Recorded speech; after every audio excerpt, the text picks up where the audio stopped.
Les frères Menendez.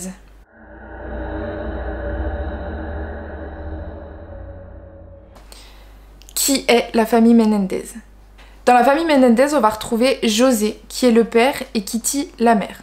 Kitty et José ont eu un coup de foudre et ils se sont mariés assez rapidement. Au départ, Kitty, elle travaillait en communication, mais José lui a interdit de travailler en disant que ce n'était pas sa place. Un petit peu macho, quoi. Quant à lui, José avait toujours des gros postes, du genre directeur, des choses comme ça, des postes à responsabilité.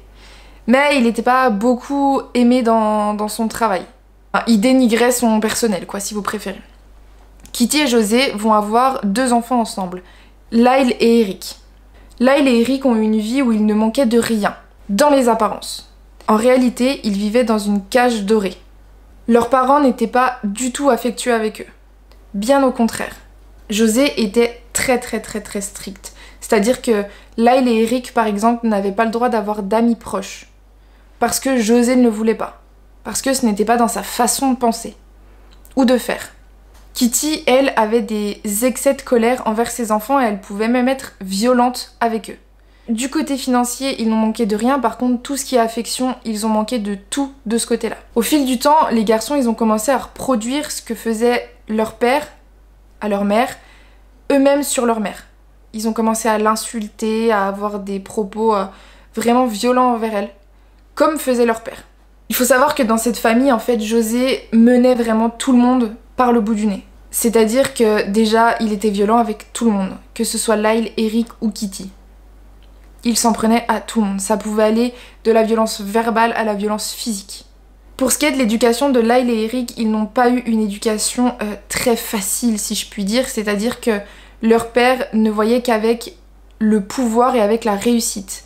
Ils avaient une énorme pression sur eux. José les a forcés, si je puis dire, à jouer au tennis pour devenir champion du monde de tennis. Parce qu'il voulait absolument que ses fils réussissent. Comme lui avait réussi.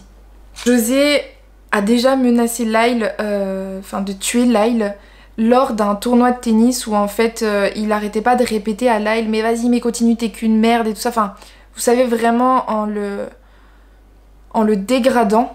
Et en fait Lyle en a eu marre et il lui a dit mais en fait tu te la fermes quoi. Et José l'a menacé de le tuer si jamais ça se reproduisait.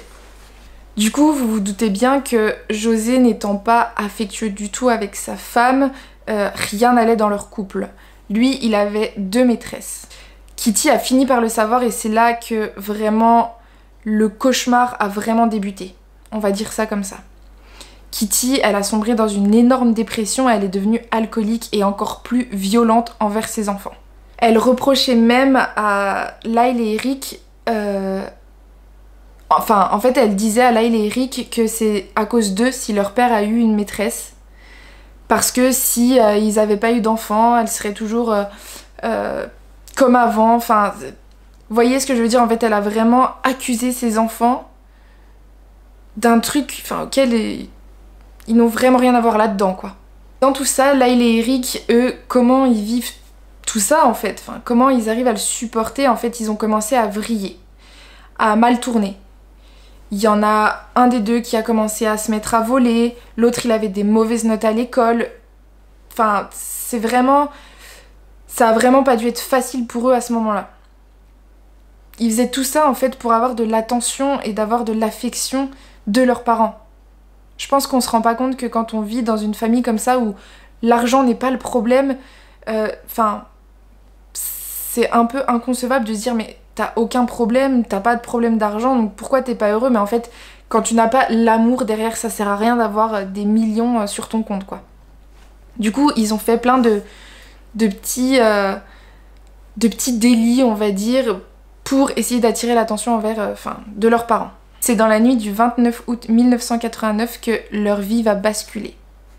Ce soir-là, Lyle et Eric rentrent du cinéma tranquillement, après une petite soirée tranquille.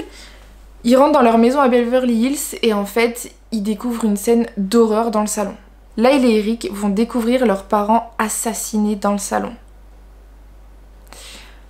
Ils vont voir José dans le canapé avec une balle dans la tête et plusieurs autres balles au niveau du torse. et leur mère un peu plus loin qui est dans une position comme si elle avait voulu fuir ses agresseurs, qui a le visage totalement défiguré par les balles qu'elle s'est pris. Donc elle s'en est pris 10, environ 10 dans la tête. En tant qu'enfant, voir ça, ça doit être vraiment traumatisant. Du coup, ils ont commencé à péter un plomb en fait devant les flics en disant je vais les tuer, je vais les tuer, je vais les retrouver, enfin en accusant quelqu'un sans savoir qui c'est. Il pleurait, il n'arrêtait pas de pleurer, au téléphone on pouvait entendre Lyle paniquer, plus réussir à prononcer les mots correctement, à divaguer en pleurant, en ayant du mal à respirer. Après la découverte des meurtres, du double homicide, les enquêteurs vont se tourner vers des associés de José. Parce que José avait pas mal d'ennemis quand même. Mais pour les enquêteurs, ça ne collait pas, cette version-là. Ils ont aussi pensé à un suicide de couple, je ne sais pas comment on peut appeler ça. Donc ils ont fait passer des tests, vous savez, pour voir s'il reste des résidus de poudre sur les doigts du coup à José et à Kitty, mais en fait ça s'est révélé être négatif et ils n'en ont pas fait passer à Eric et Lyle.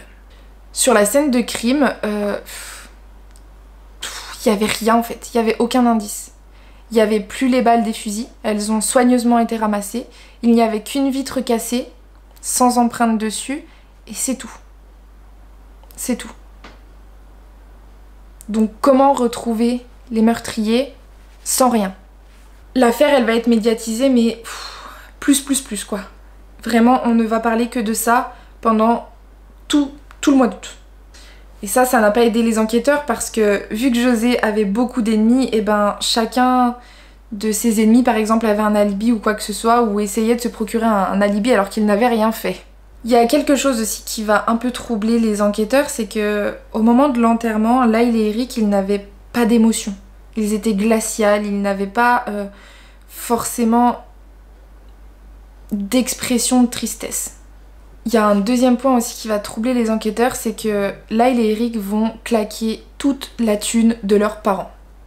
En très peu de temps. C'est-à-dire qu'ils vont s'acheter des choses hyper luxueuses, du genre des montres, une Porsche 911, ils vont aller tous les jours, tous les midis, tous les soirs au restaurant, dans des énormes restaurants de luxe, ils vont inviter leur famille dans des restaurants, enfin ils vont vraiment dépenser l'argent de leur père.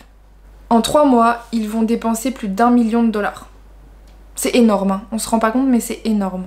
Enfin, si on se rend compte, en fait, c'est énorme. Puis, au bout des 3 mois, en fait, les papiers d'assurance se sont faits, tout ça. Ils ont appris qu'ils allaient toucher 15 millions d'héritage. Ils ont été un peu surpris parce que, en fait, leur père, quelques semaines avant, les avait menacés de les enlever de l'héritage et ils pensaient qu'ils l'avaient fait. Alors que non, du coup, ils n'avaient rien fait. Dans l'enquête, la mafia a été soupçonnée, sauf qu'en fait... il n'y a rien qui pouvait nous dire que c'était la mafia, donc du coup cette piste-là a été écartée. Par contre, Lyle et Eric vont devenir les principaux suspects. Parce que leur attitude n'est pas du tout celle d'enfants en deuil. Ils ne sont pas forcément tristes à l'écran, ils dépensent l'argent sans compter, enfin... Ils ne sont pas en deuil. C'est pareil, les policiers aussi les appellent assez souvent pour avoir des infos, des choses comme ça, enfin bref.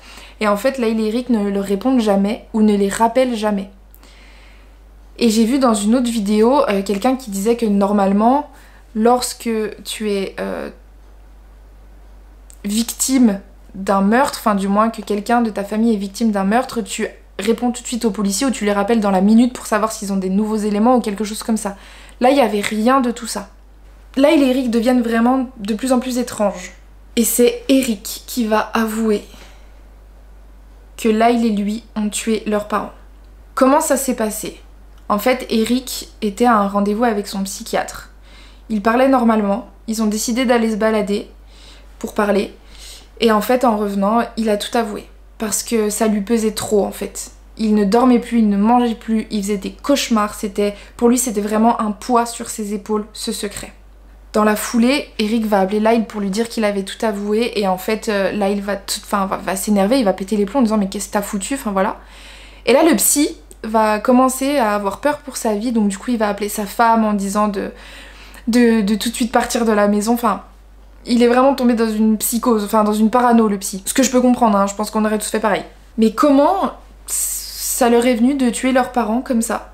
Et pour quelle raison? Alors en fait, c'est Eric qui a vu un film où dedans la personne tuait son père et Eric s'est dit avec son frère pour rigoler, bah nous ça ferait quoi si on tuait nos parents? Sauf qu'en fait l'histoire dans leur tête va devenir de plus en plus concrète et ils vont réellement s'imaginer en train de tuer leurs parents. Et c'est arrivé. Au départ ils ne voulaient tuer que leur père, vous comprendrez pourquoi après, puis ils ont eu pitié de leur mère et ont décidé de la tuer aussi. Parce que pour eux, leur mère sans leur père c'était rien. C'était une pauvre femme. Une fois les aveux faits au psy, il a fallu le dire à la police. Sauf que ce n'est ni le psy, ni Eric et Lyle qui a tout avoué à la police. C'est la maîtresse du psychiatre. Parce que le psy a décidé de se confier à sa maîtresse en disant bah voilà ils m'ont avoué ça et du coup elle a décidé d'aller les balancer à la police. Au départ, Lyle et Eric auraient pu être condamnés à la peine de mort. Sauf que ça ne s'est pas fait parce qu'il y a eu une bombe au procès, une bombe au sens figuré. En 1993, leur procès débute. La question que tout le monde se pose, c'est pourquoi ils les ont tués. Beaucoup de personnes pensent que c'était pour l'argent. Sauf que non. La défense des deux frères va venir tout chambouler. Quelques semaines avant les meurtres, Kitty est allée voir son psy et s'est confiée à son psy en disant que José avait abusé de ses fils et qu'elle était au courant, mais qu'elle ne faisait rien. Alors là, ça a été vraiment une vraie bombe dans le tribunal, donc du coup le procès s'est arrêté et a repris seulement en 1996. Eric a été la principale victime de son père. C'est lui qui a le plus souffert des abus de son père. Et Eric a aussi été violé par Lyle. Lyle a toujours été le préféré de son père. Eric s'est fait violer de ses 5 ans jusqu'à la mort de son père sans jamais avoir dit quelque chose. Your father have sexual contact with you? Yes. And how did it start?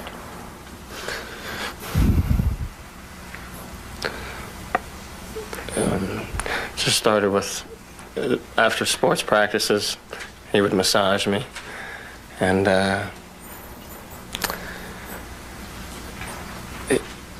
we would have these talks, and he would show me, and he would fondle me, and he would ask me to do the same with him, and I would touch him, and we would undress.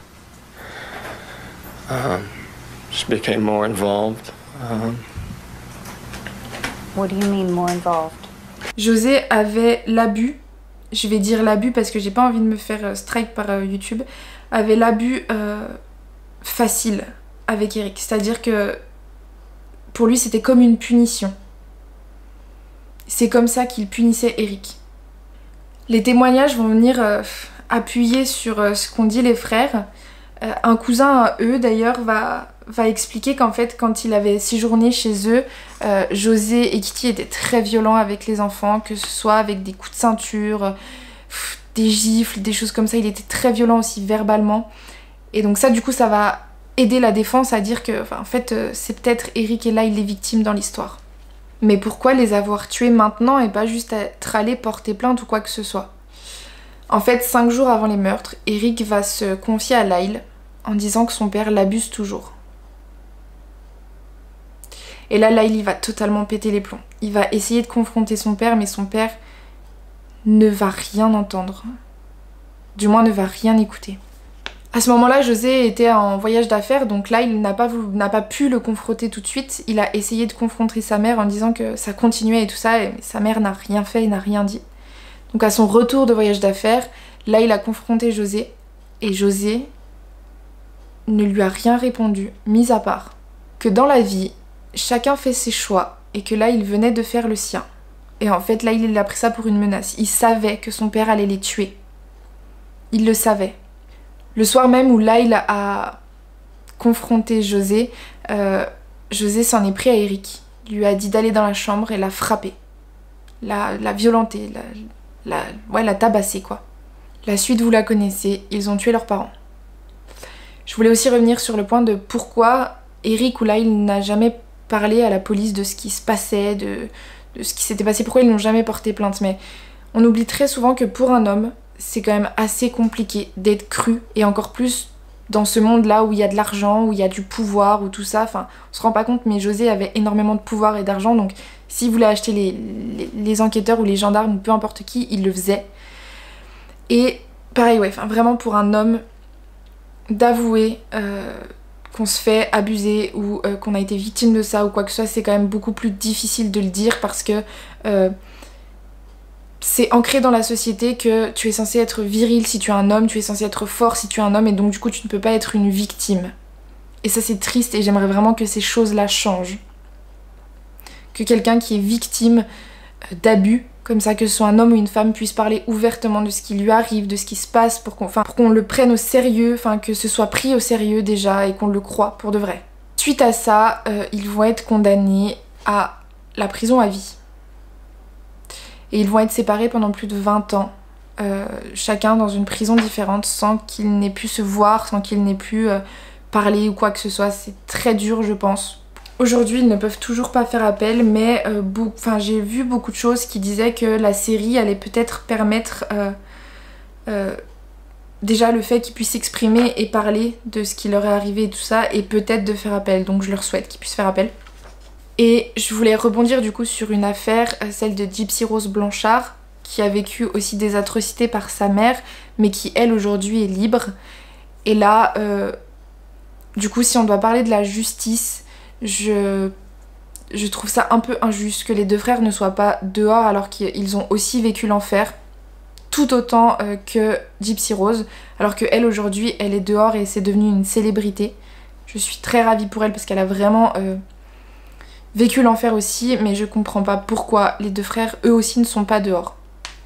Je ne suis pas juge encore une fois, ça a été décidé comme ça, mais ça peut faire partie d'un débat de pourquoi eux ne sont pas dehors alors que elle si. Je sais, j'ai vu aussi beaucoup de commentaires qui disaient oui mais c'est pas elle qui a tué, nanana, eux c'est eux qui ont tiré, donc voilà. Mais elle a quand même commandité le meurtre de sa mère. Eux ils sont juste passés à l'acte, elle s'est servie de quelqu'un pour le faire. Donc enfin voilà, ça reste à débattre encore, voilà. Mais je voulais vous parler de cette affaire là et je vous retiendrai au courant si jamais on a des nouvelles. Je vous invite aussi à aller voir la série sur Netflix qui parle d'eux, qui parle de leur histoire pour que vous compreniez un peu mieux. Dites-moi si vous connaissiez cette affaire, sinon dites-moi ce que vous en pensez tout court. Et on se retrouve pour une prochaine vidéo.